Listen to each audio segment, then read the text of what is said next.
देखो कह रहा कि सीरीज रेजिस्टेंस की कनपुरिया ट्रिक क्या है।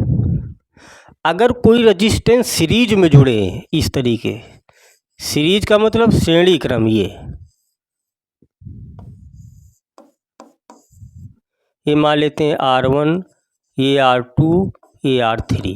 तो टोटल रेजिस्टेंस का फार्मूला क्या होता है, R बराबर R1 plus R2 plus R3। जब ये किस में जुड़े हैं, सीरीज में जुड़े हैं। तो इसका मतलब क्या है, इसका मतलब हमको समझना है।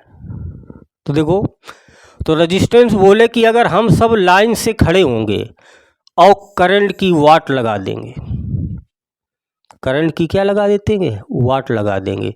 तो जब रेजिस्टेंस श्रेणी क्रम में जुड़े होते हैं तो उसमें करंट बहुत कम प्रवाहित होता है, क्योंकि टोटल रेजिस्टेंस बहुत अधिक हो जाता है। R बराबर R1 plus R2 plus R3। वही कह रहा है कि अगर रेजिस्टेंस बोल रहा है कि हम सब अगर लाइन से खड़े हैं तो और करंट की क्या लगा देंगे, वाट लगा देंगे, करंट को आने नहीं देंगे, क्योंकि प्रतिरोध क्या हो जाएगा, बहुत अधिक हो जाएगा।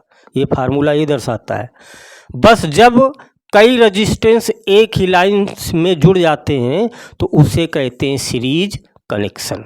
जब कई रेजिस्टेंस एक ही लाइन में जुड़ जाते हैं तो उसे हम क्या कहते हैं, सीरीज कनेक्शन, यानी श्रेणी क्रम कहते हैं, प्रतिरोध का श्रेणी क्रम कहते हैं।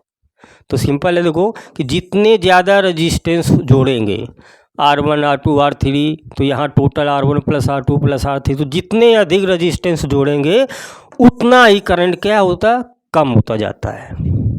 तो श्रेणी क्रम में करंट क्या होता है, कम होता है। इसीलिए घर की वायरिंग जो होती है श्रेणी क्रम में नहीं की जाती है।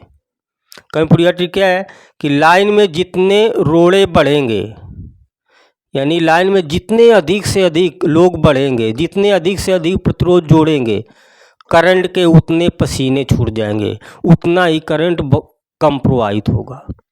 तो रेजिस्टेंस अधिक तो करंट कम, ये सीरीज का मतलब होता है श्रेणी क्रम का।